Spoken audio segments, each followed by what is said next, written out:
associated with no and negative, but it's not. Dear one, look.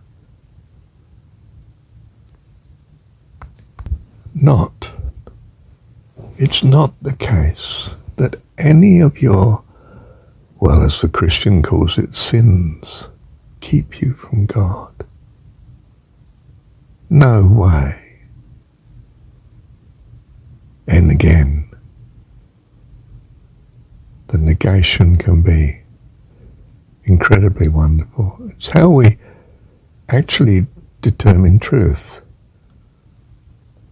We start with certain assumptions and we work out the consequences and we get a contradiction.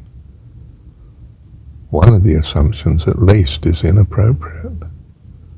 We go back and we revise. It can't be so and so. Let's try it again.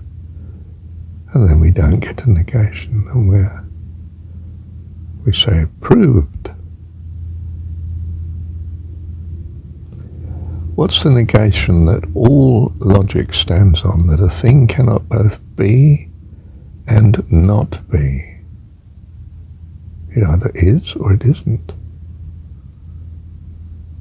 That's our fundamental axiom of logic, on which, if you like, 10 or 12 rules of logic depend.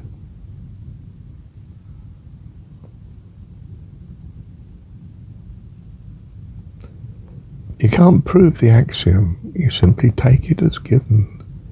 It's axiomatic in a true sense, that you feel, well, I can't say anything if I don't at least hold to that. That the thing cannot both be and not be.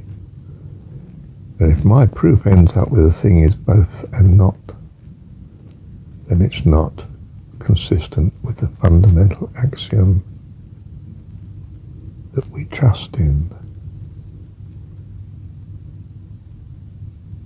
That's what we've come to trust in here in the world of uncertainty. That the thing cannot both be and not be. So, if I dreamed one thing and I wake into something different, I say, oh, it's a dream. And I tend to dismiss it because I'm holding fundamentally in my self that a thing cannot both be and not be. This is reality, therefore that is not. It cannot be the reality too. But of course with God, it can be. And in fact, it's the other way around. They're both dreams. Or this is the dream, and my hopes are the reality that I live with, that mean everything to me. And if I lose hope, I stop living in this world very quickly indeed. So my surname is Hope, by the grace and the goodness of God, for a very good reason. For the messages of hope. Hope of God loving you and your life eternal in heaven. Wow. Didn't see that not coming. Thank you, Heavenly Dad. Yes, I think I picked it up from Alistair McIntyre. He was greatly frustrated, especially with the economics department. He was the philosopher to the social studies school in general, but economics especially, that they were willing at times to, I think, have assumptions that were not at all realistic. Simply because when we put those into the model, it gave predictions that seemed to more or less hold up. I think he felt this was a disaster of logic to tolerate such assumptions in any model. Assumptions really needed to be axiomatic,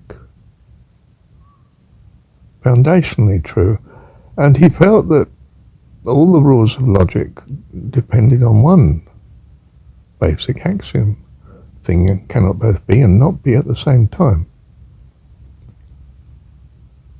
You see, logic and its daughter, mathematics, are an art, not a science. And the modern world is devoted to science, not the arts.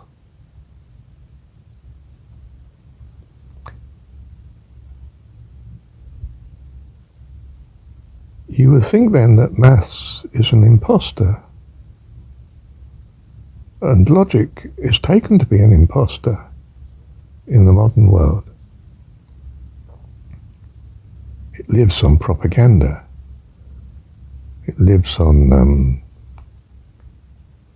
persuasion and, well, the American way of a great outward appearance, but not a great deal underneath. A show, presentation is everything. The wrapping sells the good. Tawdry wrapping and people don't buy the product. I think it's worthless. You know, they look at organic fruit and they see it's got spots on the skin and it's not the right shape, size and uniformity, and doesn't have a long shelf life, perhaps like some of the goods that are now produced. You know, they've got a sell-by date 3 years' time. My goodness, that can't be food, can it? If it's so dead, it's going to be all right and not have evolved into something else in 3 years. Grief, don't touch it. It's much too dangerous. I'm teasing you, of course. But you see what I mean, don't you?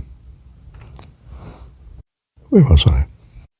Yes, logic is taken to be an imposter in the modern world.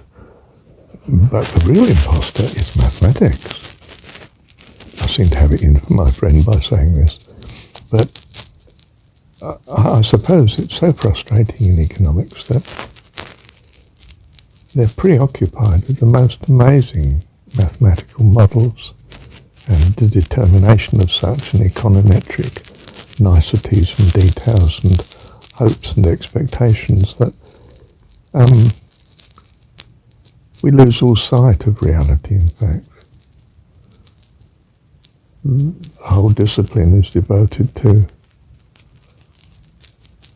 proving nonsense things, or rather full of sense things, but not relevant to the reality we're handling,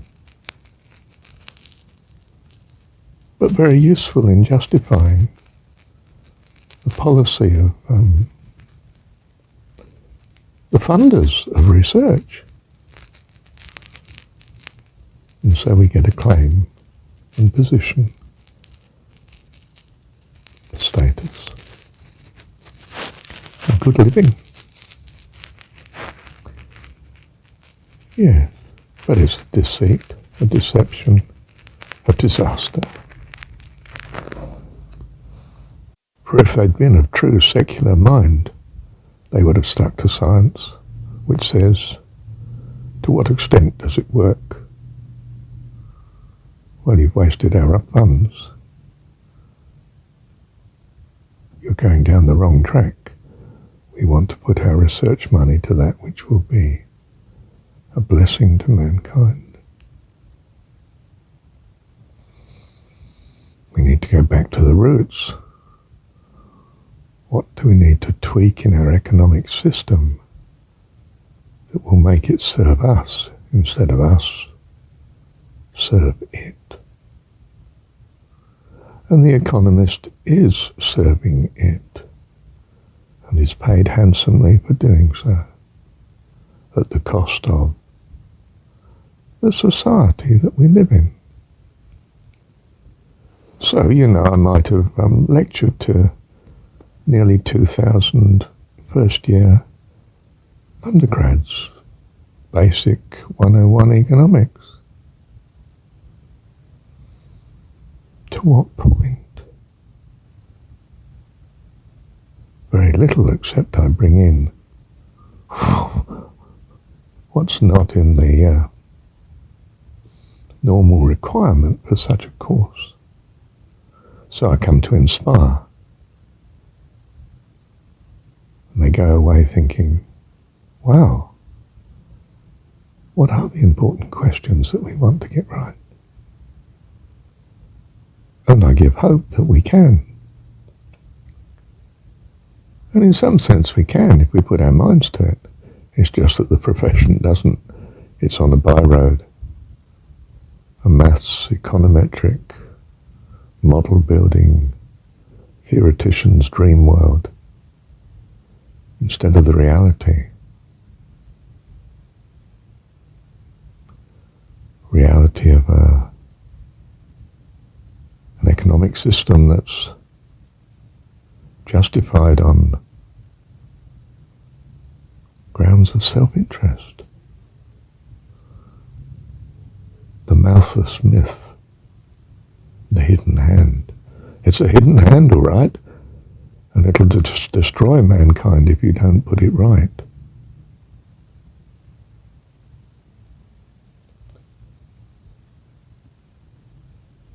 What do you mean we can't make interpersonal comparisons? We're doing it all the time. I don't do this to you because it will hurt you, and I have an understanding of what hurt may be to you, and I don't want that to happen. This is humanity. This is the very grounding in which we are a child of God. Compassion. Your utility. My utility is a function of yours. If I know you're in poverty, I'm unhappy. Simply to know you're in poverty. I don't want that. Get out of my way. I wish to change it. Do you see what I mean? Well, that's what I try to inspire with, in a sense. Not in those words, but in some sense, in as many words. Yeah. So negation of lies is everything. Point out the inconsistency and the enemy's defeated. It hides it if it can, because it has a mistaken view of self-interest, a narrow view of the self instead of a welfare view of self. And you would think welfare economics offers the way out. But no, it gets bogged down in the same stupid byroads of models and mathematics and theoretical nonsense. But this is not peculiar to economics. It's so with all the social sciences. And that's where the physical scientists should truly hold valid contempt of social science. That it's tried to make it a science instead of a religion. In fact, it is making a religion of it, an extremely inferior one. A religion of hopeful self-interest. Hopeless self-interest, really. Ask the legions of poor in the world what they think of the economic system.